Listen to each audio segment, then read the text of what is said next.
Hi guys, I was just wanting to talk today a little bit about the governing body and the faithful and discreet slave. Um,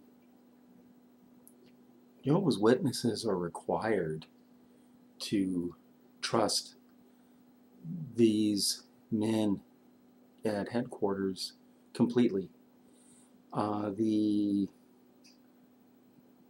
February 15th, 2000 Watchtower on page 27 brings up a point. It says, since Jehovah God and Jesus Christ both trust the faithful and discreet slave completely, should we not do the same?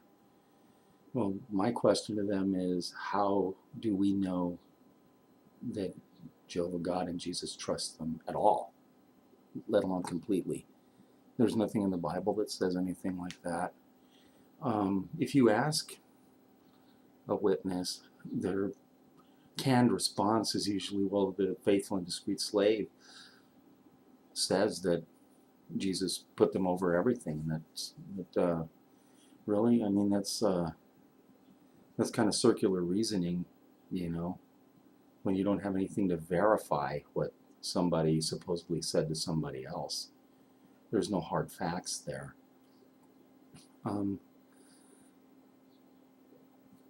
My folks, they joined the Jehovah's Witnesses in 1968, and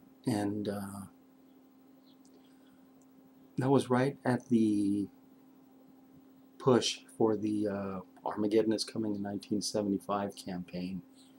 And it was a real hard line that was being pushed. 1975, there were lots of talks about it.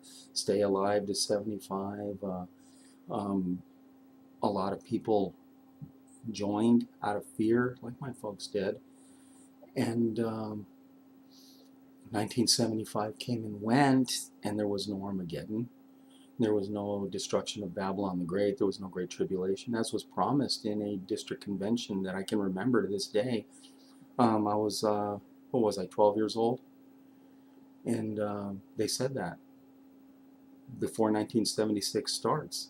All of these things would have happened, and 1976 would usher in the kingdom and the new world order.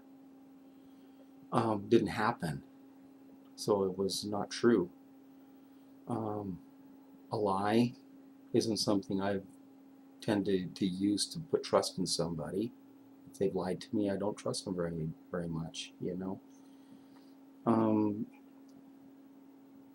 The Watchtower Society has a history, 100 years and more of failed dates for Armageddon to come, for failed predictions, things like that.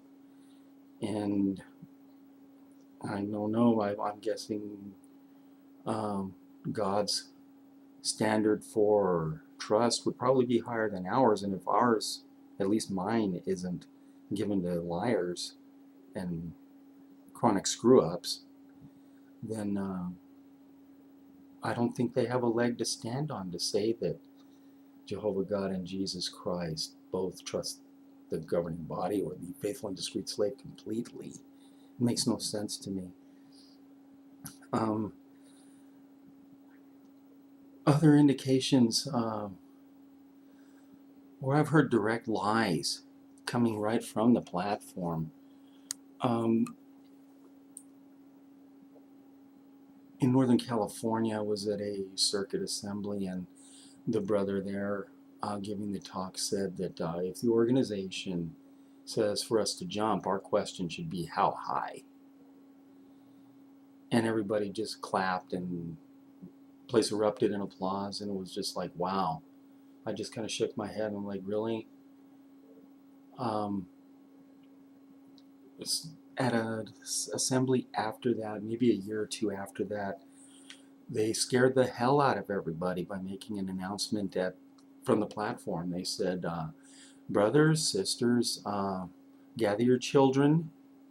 There's an unruly and angry crowd outside gathering, intent on doing us harm. Remain in your seats. and keep calm. The police have been called. And then a little time goes by, and then he said, no, he goes, that really didn't happen. Our concern is that too many kids are wandering through the corridors of the assembly hall. They're going to the bathroom too much. They're at the water fountains and they're talking out in the corridors. You need to make sure that your kids are right there with you, paying attention and taking in the spiritual food that the faithful and discreet slave has so generously provided for you. And I think that's unconscionable to panic people and scare people like that. I think it's really just ridiculous that they think that they can do something like that and really not be having to answer for it at all. They tend to glorify and lionize the governing body. They relegate Christ Jesus to a lower position than themselves even at times. Jesus said, I am the resurrection. He said, I'm the way. I'm the life. Nobody comes to the Father except through me. He described himself as a door. And the Watchtower says, come to Jehovah's organization for salvation. What kind of arrogance is that? To presume upon the position of Christ Jesus. This is usurping of his authority. In my estimation, the governing body and the faithful and discreet slave that they claim to be, they're not worthy of anybody's trust, least of all Christ's or God's trust. These are men that are taking advantage of people who admit in their publications that they are not inspired, and yet they say these things as if they were inspired. They say with their mouth, I'm not inspired, yet they tell you, kind of winking, but we're inspired.